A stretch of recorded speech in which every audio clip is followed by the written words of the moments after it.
శ్రీ గురుభ్యో నమః శ్రీ మాత్రే నమః welcome to VMK astro new model channel.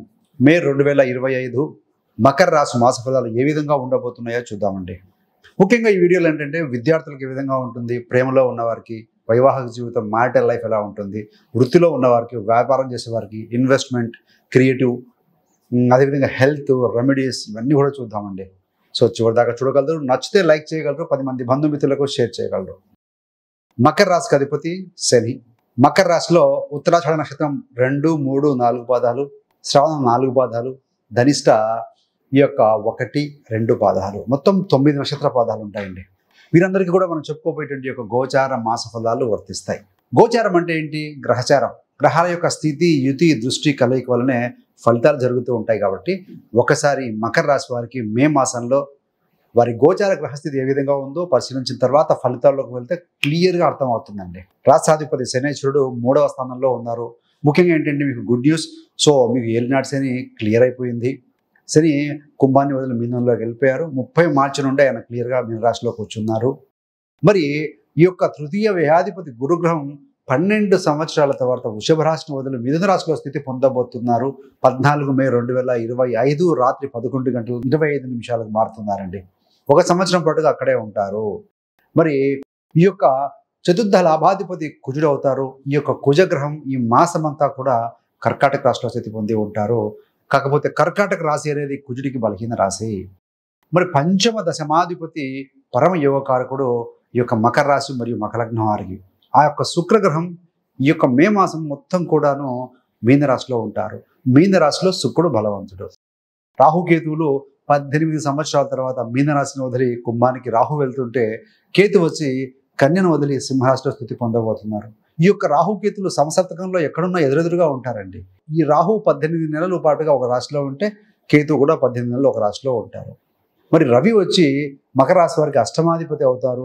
ఈ యొక్క అష్టమాధిపతి చతుర్థంలో మేషరాశిలో ఉంటారు 14 మే వరకు. 15 మే నుండి ఆయన పంచమ స్థానం అయినటువంటి వృషభ రాశిలో స్థితి పొందబోతున్నారు. ఇది మొత్తంగా గ్రహస్థితి అండి. ముఖ్యంగా విద్యార్థులకు ఏ విధంగా ఉంటుంది, స్టూడెంట్స్కి. హైయర్ ఎడ్యుకేషన్ అంటే 5వ స్థానం కదా. 5వ స్థానాధిపతి ఎవరు? శుక్రుడు. శుక్రుడు ఎలా ఉన్నాడు? బలంగా ఉన్నాడు చెప్పుకున్నాం. సో 3వ స్థానంలో 3 అంటే క్రియేటివిటీ, ఏదైనా సాధించాలన్న తపన, ఇవన్నీ కూడా ఉంటాయి. హ్యాండ్ రైటింగ్ ఇవన్నీ కూడా ఉంటాయండి. Learning capabilities, improving communication skills ఇవన్నీ ఉంటాయి. కాబట్టి ఏంటంటే కొత్త ధనాన్ని కోరుకుంటారు. ఏదైనా కొత్త కోర్సులో జాయిన్ కావటం కావచ్చు, ఏదైనా ఆన్లైన్ కోర్సులో కూడా నేర్చుకునే అవకాశం బలంగా ఉంది. శుక్రుడు బుధ రాహులతో కలిసి ఉన్నారు కాబట్టి ఆన్లైన్ అండి. సో మీ యొక్క రాశాధిపతి ఎవరు? శని. శని తృతీయంలో ఉన్నాడు. తృతీయం అంటే ధైర్యము, పరాక్రమం, లెర్నింగ్, ఎర్నింగ్ ఇవన్నీ కూడా ఉంటాయి. కాబట్టి సో మీరు ఆ విధంగా మౌల్డ్ అవుతారని చెప్పవచ్చు. కొత్తవి స్టార్ట్ చేస్తారు. జాయినింగ్ క్లాసెస్ కూడా జరిగే అవకాశం బలంగా ఉంటుంది. మరి మకర రాశి వారికి సంబంధించి ప్రేమలో ఏ విధంగా ఉంటుంది? ప్రేమ అన్నప్పుడు సహజంగా శుక్రుడిని చూస్తాం. డిజైర్స్, ప్లెజర్ ఇవన్నీ కూడాను. ఆ ఒక్క శుక్రుడు మీకు ఎక్కడున్నాడా అంటే 3వ స్థానంలో, ఉచ్చ స్థానంలో ఉన్నారు. 3వ స్థానం అంటే ఏంటి? ధర్మ, అర్థ, కామ్య కదా. కామ్య త్రికోణము అంటే డిజైర్స్ ఉంటాయి, మోర్ రొమాంటిక్గా ఉండటం. తృతీయం అంటే హ్యాండ్స్ కూడా కదా. చాటింగ్ చేసుకోవడం, కమ్యూనికేట్ చేసుకోవడం, మాట్లాడుకోవడం, ఇదంతా కూడా ఈ మాసంలో బలంగానే ఉంటుందండి. సో ఈ యొక్క ప్రేమ జీవితంలో ఉన్న వారికి బాగానే ఉంటుంది. కొత్త ఫ్రెండ్స్ పరిచయం కావడం, మీ క్లాస్లో కావచ్చు, వర్క్ ప్లేస్లో కావచ్చు, లేదంటే కనుక ఎవరైనా ఒక రిలేషన్షిప్ బిల్డప్ చేసుకోవడం కావచ్చు, ఇలాంటిది కొత్త వాళ్ళు పరిచయం ఉండడం కూడా మీకు దారితీస్తుంది. మరి వైవాహిక దాంపత్య జీవితంలో ఏ విధంగా ఉంటుంది, మ్యారిటల్ లైఫ్లో ఏ విధంగా ఉంటుంది? 7వ స్థానం సహజంగా మ్యారిటల్ ప్లేస్ అంటాం. 7వ స్థానాధిపతి ఎవరు? చంద్రుడు. చంద్రుడు వేగంగా కదులుతూ ఉంటారు. 2.5 రోజులలో ఒక రాశి మారుతూ ఉంటారు. కాబట్టి సో చంద్రుడిని కాకుండా అక్కడ ఎవరు ఉంటారు? కుజగ్రహం ఉన్నారు. కుజుడిని కన్సిడర్ కనుక చేస్తే కుజుడికి ఈ యొక్క రాశి అనేది కర్కాటకం కాస్త బలహీన రాశి. సో మనం కనుక హీట్ ఎలిమెంట్ని వాటర్లో వేస్తే ఏమవుతుంది? ఆ హీట్ ఎనర్జీ అంతా లూజ్ అయిపోతుంది, శక్తిని కోల్పోతుంది. అలానే కుజుడు కూడా శక్తికి కారకుడు, అగ్నితో గ్రహము. సో జలరాశిలో ఉంటే ఏమవుతుంది? ఎనర్జీ లూజ్ అవుతుంది, చికాకు, అసహనం, కోపం వస్తూ ఉంటుంది. అంటే మీ యొక్క జీవిత భాగస్వామికి, మీ లైఫ్ పార్ట్నర్కి కొంచెం కోపతాపాలు, చికాకు, అసహనం ఉంటుంది. సో ఆ కుజుడు కాముగా ఉంటాడా? మీ యొక్క రాశిని చూస్తూ ఉంటాడు. మీలో కూడా అసహనం, కోపం వస్తుంది. అప్పుడు ఏమవుతుంది? ఇంట్లో భార్యాభర్తల వల్ల చిన్న చిన్న మాట పట్టింపులు వస్తూ ఉంటాయి. కానీ మీ రాశాధిపతి కోణంలో ఉన్నారు కాబట్టి మీరు మీ లైఫ్ పార్ట్నర్ కంటే కొంచెం కూల్గా ఉండే ప్రయత్నం చేస్తారు. కాబట్టి సో ఒకరు ఆవేశంగా ఉన్న ఇంకొకరు అర్థం చేసుకునే ప్రయత్నం చేస్తూ ఉంటే సో టీ కప్పుల తుఫాన్ లాగా అలా వచ్చి ఇలా పోతూ ఉంటాయండి. సో వైవాహిక జీవితం బాగానే ఉంటుంది. సో కాకపోతే కుజుడి వల్ల ఎమోషన్స్ ఇలాంటివి ఉంటూ ఉంటాయి. సో అది కనుక వదిలేస్తే బాగుంటుంది. సో మీరు కనుక వైవాహిక దాంపత్య జీవితంలో ఇబ్బందులు ఉంటాయనుకోండి, మీరు చేసుకోవాల్సింది రాధాకృష్ణ శ్రీ రాధాకృష్ణ నమః.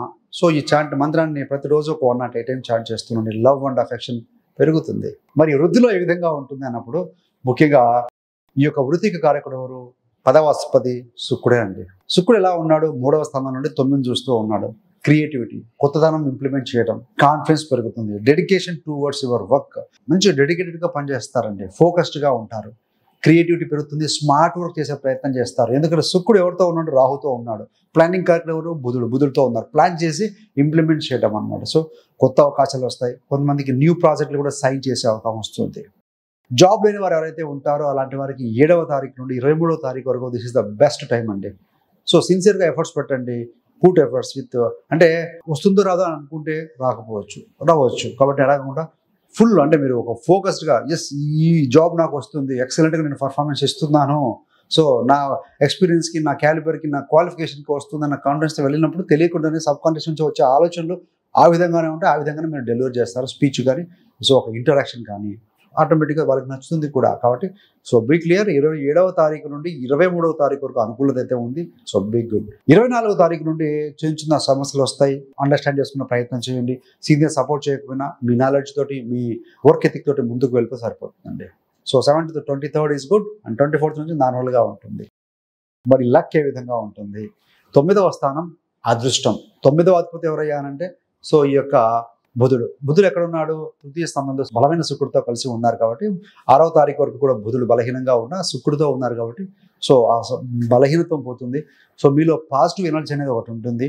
ఇక్కడ బుధుడు అనేది కాస్త వీక్ ఉన్నాడు కాబట్టి ఫ్లక్చుయేషన్ అవుతూ ఉంటుందండి అదృష్టం అనేది. దాంతోపాటుగా 9వ స్థానంలో ఎవరున్నారు? గత 1.5 సంవత్సరం పాటుగా కేతు ఉన్నారు. కేతు అంటే ఫ్లక్చుయేటింగ్ ఉంటుంది, అప్ టు డౌన్స్ ఉంటాయి. అలాంటి గ్రహం మే 18 తర్వాత 9వ స్థానాన్ని వదిలి వెళ్తున్నారు కాబట్టి 18 నుంచి ఇంకా మీకు కొంచెం లక్ ఉంటుంది. కష్టపడండి.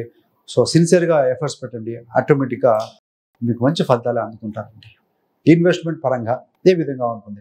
పంచమాధిపతి శుక్రుడు బలంగా ఉన్నాడు. రాహుతో బుధుడితో ఉన్నారు. శనితో కూడా కలిసి ఉన్నాడు. శని బుధ కాంబినేషన్ వ్యాపార యోగం అండి. సో కాబట్టి ఏంటంటే మీరు కనుక జాగ్రత్తగా ప్లాన్ చేసుకుంటే, ఫైనాన్షియల్ ఎక్స్పర్ట్స్ యొక్క సలహాల మేరకు కనుక మీరు ముందుకు వెళితే పాజిటివ్ ఫలితాలు వస్తాయి. ఏది ఏమైనా మార్కెట్ రిస్క్తో కూడుకుని ఉంటుంది కాబట్టి దయచేసి మీరు ఎక్స్పర్ట్స్ యొక్క సలహాల మేరకే ముందుకు వెళ్ళండి. ఇవన్నీ కూడా గోచార ఫలితాలే. 30 to 40% వరకు ఉంటాయి. రిమైనింగ్ 60 to 70% అన్ని కూడాను మీ యొక్క లగ్నాధిపతి బలం, జరుగుతున్న దశలు, అంతదశలు, వీటి బలాలను బట్టి ఉంటాయి కాబట్టి so you have to take very careful. మరి అష్టమాధిపతి రవి చతుర్థంలో ఉన్నారు. అంటే ముఖ్యంగా మీ యొక్క ప్రయాణాలలో అలర్ట్గా ఉండండి. కొంతమంది మొబైల్స్ వాడుతూ ఉంటారు, ఏమర్పాటుగా ఉంటారు. 1 టాస్క్ అట్ ఏ టైం అండి. ఒక టాస్క్ ఒక టైంలో చేయండి. సో క్లమ్జీ వద్దు, ఎనర్జీ లూజ్ అవుతారు, కాన్సన్ట్రేషన్ దెబ్బతింటుంది. అదేవిధంగా మదర్ హెల్త్ విషయంలో కూడా కొంత చెక్ చేసుకోండి. రవి బలంగా ఉన్నారు కాబట్టి పెద్ద ప్రాబ్లం ఏం లేదు. సడన్గా చిన్న అనారోగ్యం అనిపిస్తుంది కానీ బట్ సెట్ రైట్ అవుతారని చెప్పవచ్చు, ఇబ్బంది లేదు. ఆరోగ్యపరంగా చూస్తే ముఖ్యంగా ఏంటంటే ఈ యొక్క చతుర్థ లాభాధిపతి కుజుడు 7వ స్థానంలో ఉన్నారు కాబట్టి బహుదూర ప్రయాణం వల్ల కావచ్చు, కొంత టైట్నెస్ అవటం లాంటిది. మీ యొక్క రాశాధిపతి శని బుధ రాహువుతో ఉన్నారు కాబట్టి చర్మ సంబంధము, అదేవిధంగా బుధుడు 7వ తారీఖు నుండి 23వ తారీఖు వరకు మేషరాశిలో ఉంటారు కాబట్టి కాస్త హెడేక్ లాంటి, తలనొప్పి లాంటిది కొంచెం అనిపిస్తూ ఉంటుందండి. సో అదర్వైజ్ మేజర్గా హెల్త్ కన్సర్న్ అయితే పెద్దగా లేవు అని చెప్పాలి.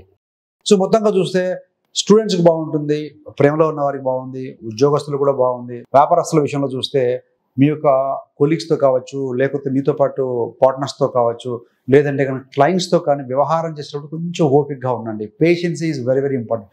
ఓపిక ఉంటే బాగుంటుందండి. సో ఎందుకంటే 7లో ఎవరున్నారు? కుజుడు ఉన్నారు. 7 అంటే ఎదుటి వాళ్ళు, వ్యాపార భాగస్వామి, ఈవెన్ క్లయింట్స్ కూడా. క్లయింట్స్తో గొడవ పడితే ఉంది. సో మనకు రావాల్సినటువంటి ఏదైతే కనుక ఆర్డర్స్ ఏవైతే మిస్ అవుతూ ఉంటాం, దురుసుగా ప్రవర్తించడం, దురుసుగా మాట్లాడడం వల్ల. So be patient. మరి సంతాన పరంగా చూస్తే పంచమాధిపతి శుక్రుడు బలంగానే ఉన్నారు కాబట్టి సో మీ యొక్క సంతానంతో కలిసి చిన్న చిన్న జర్నీలు, ప్రయాణాలు కూడా చేస్తామని సో గోచార రీత్యా మనకు కనపడుతుంది. మరి రెమెడీ ఏంటయ్యా అన్నప్పుడు ముఖ్యంగా కుజుడు బలహీనంగా ఉన్నాడు. ఏదైనా కుదిరితే మంగళవారం రోజున సుబ్రహ్మణ్య స్వామికి అభిషేకం చేయించడం, కిలోంబావు కందులు రెడ్ కలర్ క్లాత్లో కట్టి దానం ఇవ్వటం కావచ్చు. సో అదొకటి. ప్రతిరోజు సూర్యుడికి అర్ఘ్యం ఇవ్వడం, ఆదిత్య హృదయం పఠనం చేయటం. మీకు మకర రాశి వారికి శని అధిపతి అష్టమాధిపతి రవి అవుతారు కాబట్టి సో ముఖ్యంగా ఏంటంటే ఆయన కూడా ప్రే చేసుకోవడం కావచ్చు. అష్టమం అంటే సడన్గా జరిగే విషయాలు నెగిటివ్ లేకుండా పాజిటివ్ ఉండడం కోసం ఆయన ప్రే చేసుకోవడం కావచ్చు. సూర్యభగవానుడు ఆరాధన చేసుకోవడం. సో అదేవిధంగా బుధుడు 6వ తారీఖు వరకు కూడా కొంచెం బలహీనంగా ఉన్నాడు కాబట్టి ఏం చేయాలన్నా ప్లానింగ్ చేసుకోండి. శుక్రుడు కంఫర్ట్స్ కారకుడు, శుక్రుడు బాగానే ఉన్నారు. సో మరి ఈ యొక్క గురుగ్రహం కూడా ఏమవుతుందా అంటే 5వ స్థానం నుంచి మీకు 6వ స్థానానికి వెళ్తున్నారు. 12వ అధిపతి 6లోకి వెళ్తున్నారు. మెల్లిమెల్లిగా సో ఈ యొక్క సేవాభావం పెరుగుతుంది. అప్పులు కూడా తగ్గే అవకాశం బలంగా కనపడుతూ ఉందండి. సో మీకు ఇంకా ఈ యొక్క మకర రాశి వారికి జీవిత రహస్యాలు తెలుసుకోవాలి, పుట్టుక నుండి మరణం వరకు మకర రాశి వారి జీవిత రహస్యాలకు వీడియో రిలీజ్ చేయడం జరిగింది. అందులో అసలు మకర రాశిలో ఎందుకు జన్మించారు, కారణం ఏంటి, కర్మ ఫలాన్ని అనుసరించి ఇవన్నీ కూడా డిస్కస్ చేయడం జరిగిందండి. ఆ యొక్క వీడియోని కూడా మీకు లింక్లో ఇవ్వడం జరుగుతుంది, డిస్క్రిప్షన్లో ఇవ్వడం జరుగుతుంది. సో ఆ వీడియో గమనిస్తే మీకు మంచి విషయాలు అవగతం అవుతాయండి. So thanks for watching. ఇలాంటి మరిన్ని మంచి మంచి వీడియోల కోసం VMK astro numerology channel subscribe చేసుకోగలరు. పక్కన ఉన్న బెల్ సింబల్ మీద క్లిక్ చేస్తే మేము చేసే ప్రతి వీడియోకి నోటిఫికేషన్ ద్వారా మీ దాకా అందుతుంది. సర్వేజన సుఖినో భవంతు. స్వస్తి.